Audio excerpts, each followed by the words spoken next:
afternoon. Today is April 18th.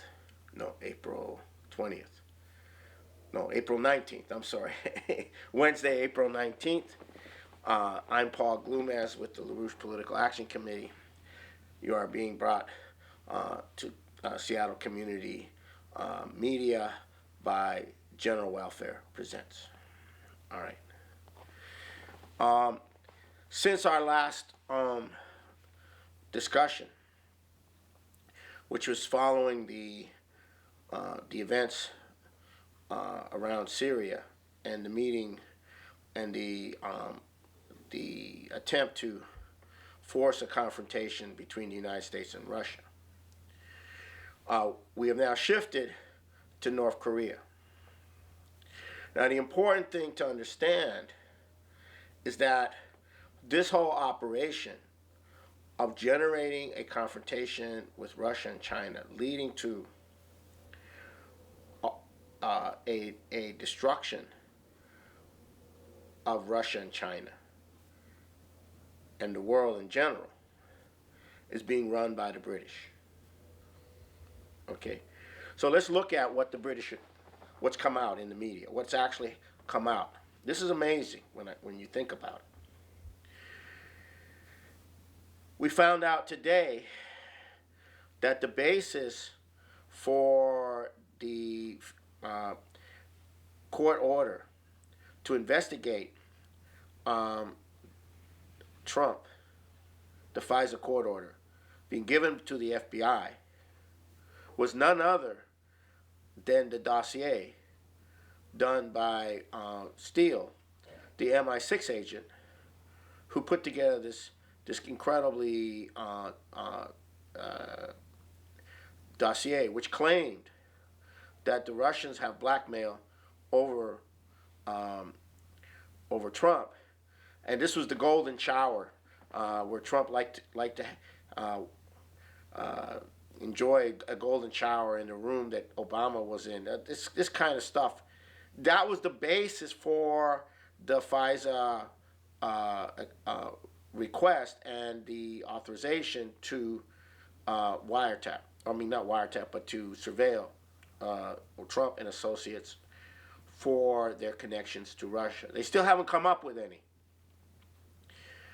Okay, so that's very important. But it didn't come from within the United States. It came from the British. And there's also revelation in The Guardian that the British GCHQ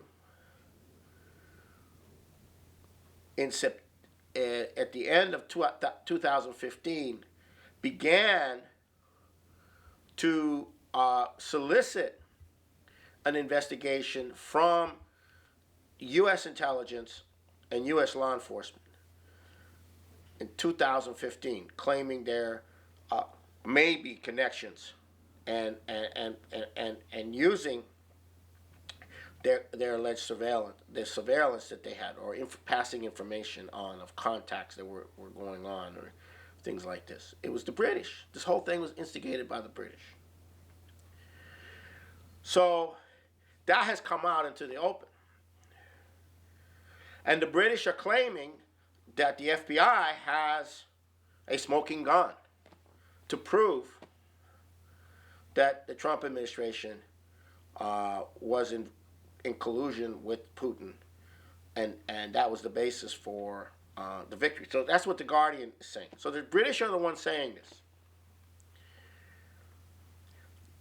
Boris Johnson, the foreign secretary,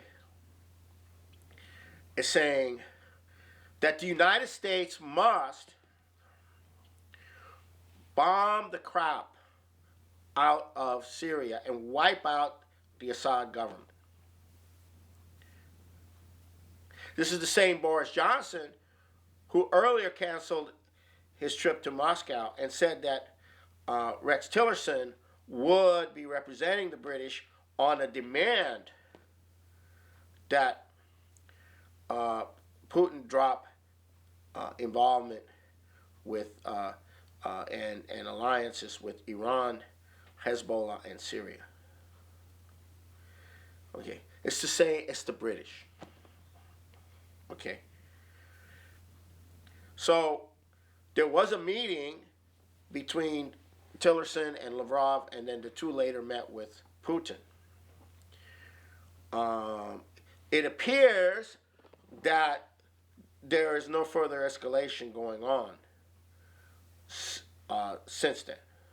But who's egging it on? Who's making it, moving it forward? It's the British and their assets in the United States. Now we are rapidly coming up to a very important series of events that are very profoundly important in terms of the future of the human race.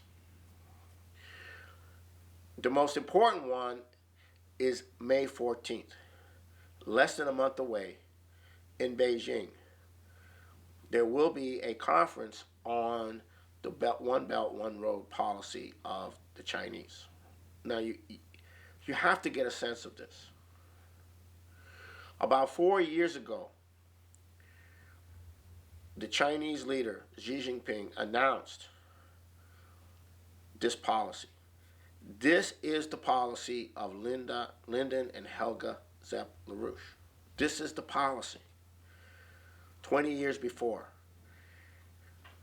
The effect of 4 years of the initiation of the One Belt, One Road, which is the massive infrastructure corridors and maritime transportation corridors to integrate all of Eurasia and then ultimately bring Africa and then later North America and South America into this arrangement, has taken off incredibly. The entire African continent, even Latin America, all of Southeast Asia is totally moving to establish relations, to establish trade, to establish infrastructure projects with the Chinese.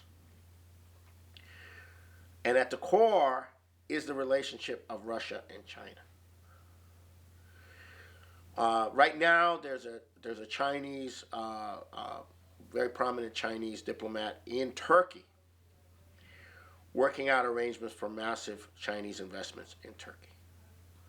Okay, this is the kind of thing that is going on. Now, it turns out that Chinese economic growth is 1/3 of all the economic growth on the planet. The United States and Europe are not having economic growth. But all those countries which are now connected to the Chinese are having economic growth, who are connected to the One Belt, One Road, are having economic growth.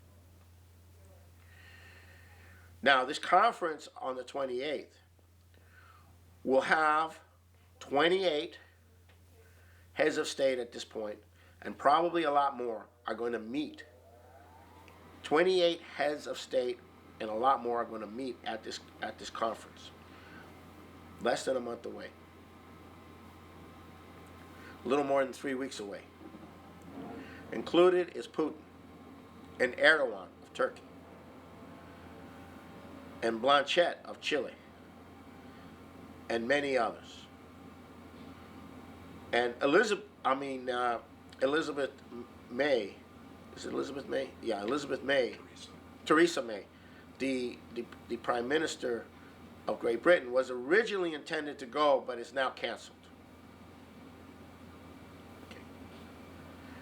So how are you going to bust up something like that? This is taking over the world. Well,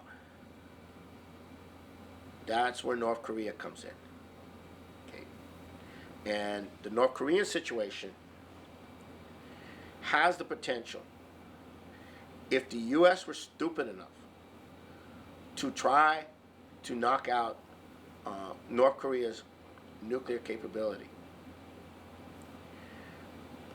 the response from North Korea will be a massive artillery attack on the capital of South Korea, Seoul, which is one of the largest population centers in the world. This will be devastating. Not on nuclear, not a question of nuclear. And the British are trying to create a situation where through their operations inside the United States and through their networks, they can create a circumstance of confrontation to either provoke North Korea or have the United States backed into a corner, issuing ultimatums, and then doing something like they did in Syria with the Tomahawks. And at that point, all hell breaks loose. That's what the British are setting up. And they're hoping to use all their assets inside the Trump administration, all their assets outside the Trump administration, to create a circumstance, including in our military, to create a circumstance where that comes off. Whether there will be another false flag involving North Korea to help trigger it, but that's what they want, because that will wreck everything. That will wreck the One Belt, One Road. That will wreck everything. And let me tell you why.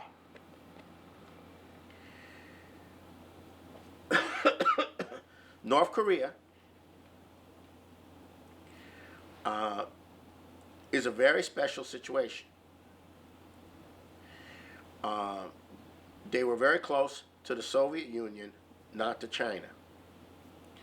They have a religious ideology of extreme socialism, extreme communism. And during the Clinton administration, when this crisis occurred, the Clinton administration, and this is based on an article by William Perry, then the defense secretary under Clinton, a process began whereby North Korea agreed to give up its nuclear program in exchange for civilian nuclear power. And a gradual process was in process of North Korea giving up its nuclear program. And in South Korea, during that period, you had something called the Sunshine Policy, where the South Koreans were moving to develop economic relations with North Korea and move to help North Korea economically. And in that way, the process of opening up North Korea economically was underway. This thing had become very far advanced by the time Clinton left office. And with the advent of George Bush and Dick Cheney, as you reach the period just before the Iraq War, the demonization of North Korea and everything that followed, this whole program was disrupted. The United States reneged on its agreements. The whole thing was disrupted. And the U.S. organized more and more the Cold War element of South Korea, was more supportive of the Cold Warrior element in South Korea. Now you have to understand that following the end of the war, Korea became a dividing line in the Cold War. Now you have to understand that the Cold War that took off after World War II and ended,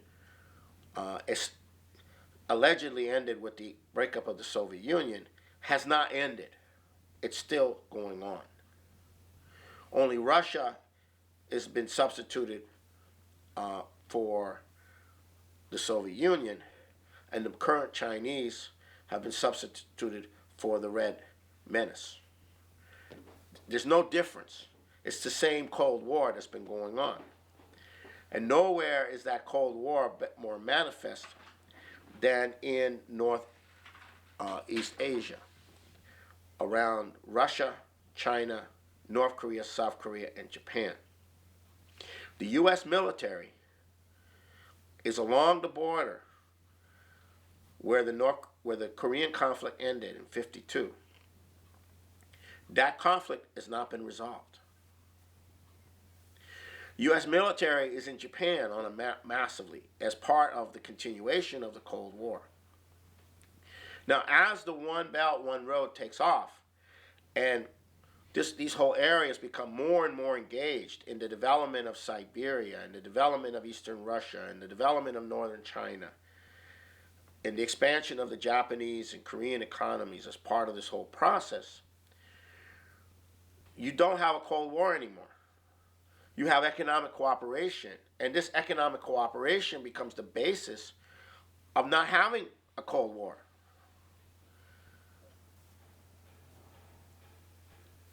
So,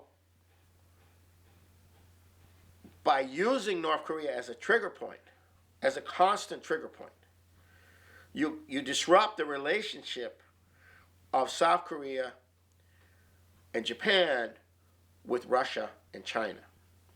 However, the current president of Japan, who will soon be meeting Putin in Moscow, has become very much engaged in this process.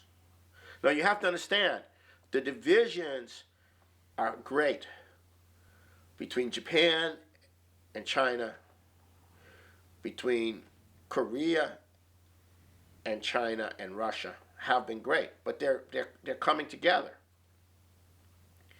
And when you put that much economic might into a global development process, then it's only a matter of time where North Korea will be assimilated, but not on the basis of confrontation, but on the basis of economic incentives and patience. And you allow the North Koreans to adjust gradually to a different orientation. But you cannot do that under the pressure of threats of military attack. Because North Korea saw what happened to Libya. North Korea saw what happened to Syria. North Korea saw what happened to Iraq. North Korea has a sense that if they give up their nuclear program, they will be suffering the same effects, the same thing. Now, China has offered to guarantee the security of North Korea.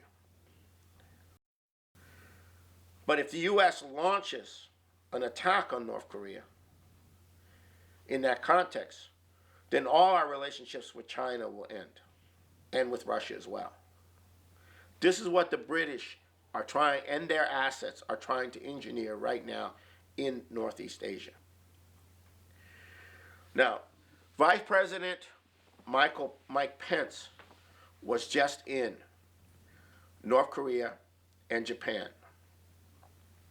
He was rather bellicose in his statements, confrontational in his statements, which was not helpful. Now, if you go to the internet, it is reported, whether that's the case or not, that Mike Pence sees himself as in the model of Dick Cheney. He actually sees his vice presidency and the role that he will play as a vice president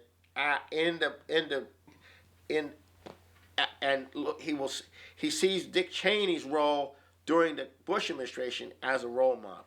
That's what it says on the internet. So whether that's the case or not, I suspect it is. You have a problem there with the vice president if he sees himself as a Dick Cheney. Dick Cheney is probably the most responsible person in the Bush administration for all the refugees that have come out of the Middle East and North Africa, for 1 million Iraqis who have died, for the utter destruction that's gone on, and for a vice president to see himself in the role of Dick Cheney as a role model is not a good situation. Of course, Michael Pence does not make the decisions. Donald Trump does. And the situation is not clear. there's a lot of confusion. Donald Trump is still holding on to the idea of Glass-Steagall. Donald Trump is still talking that things are going to be all right with Russia. Things are going to be all right with China. One, one, one has to ask, if it's not Donald Trump who's running all these operations, who is running all the operations?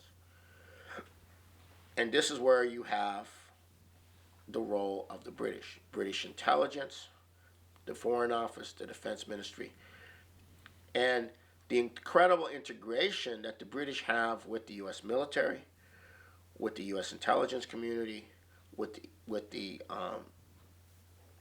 political system in the U.S. Nothing penetrates through the U.S. media, through the financial community. Nothing penetrates the United States more than the British. The British foreign penetration in the U.S. is in every area. And the difference is they have a coherent intention. This is why they're so influential. It isn't because of this or that. It's because they have a coherent intention and they can coordinate operations through Obama, through George Soros, through the neocons, through the financial system, through the legalization of drugs, through the culture, and through the incredible interface of their intelligence capabilities into the U.S. intelligence capabilities, and also the military. And they can make a case, as the British are very good at, for actions by the United States. Keep in mind that Tony Blair's actions were absolutely crucial to tipping the balance in the Bush administration for the invasion of Iraq. There was a big split in the U.S. Establishment and in the Bush administration over going into Iraq.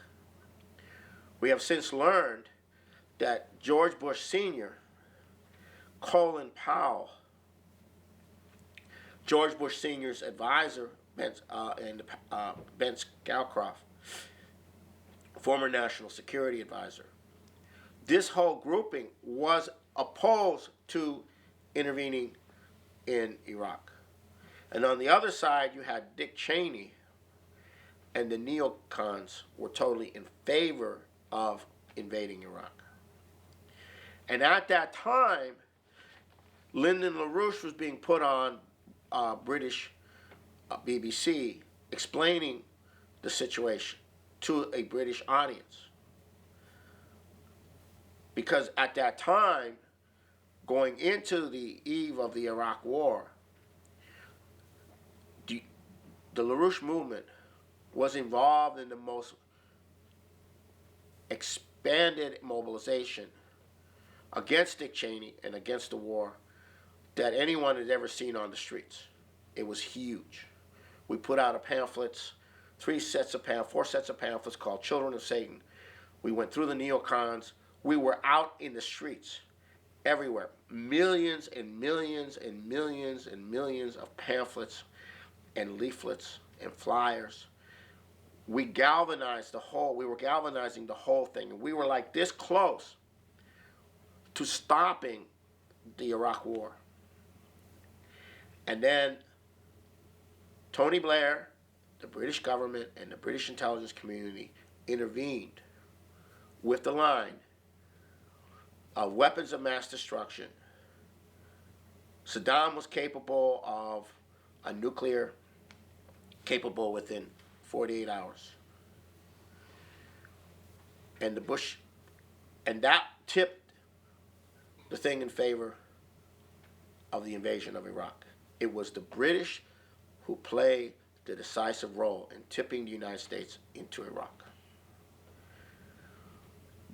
We must destroy the British influence over the United States. We must destroy it because this is threatening the human race. Left to itself, the United States could make decent decisions, but remove the evil British influence. It's completely satanic in its nature. And will this British influence succeed in triggering the North Korea thing, as I just laid out, or not? That is where we are right now. As we go into the French elections this Sunday, as we go into the One Belt, One Road Summit in Beijing on May 14th, as all these things are developing. And Lyndon LaRouche is saying that the key right now to the situation is the role of Vladimir Putin in putting in playing a role in the North Korean situation. That he needs to intervene with the U.S. to say, look, this is not acceptable. You do this, all hell's going to break loose. So I'll stop there.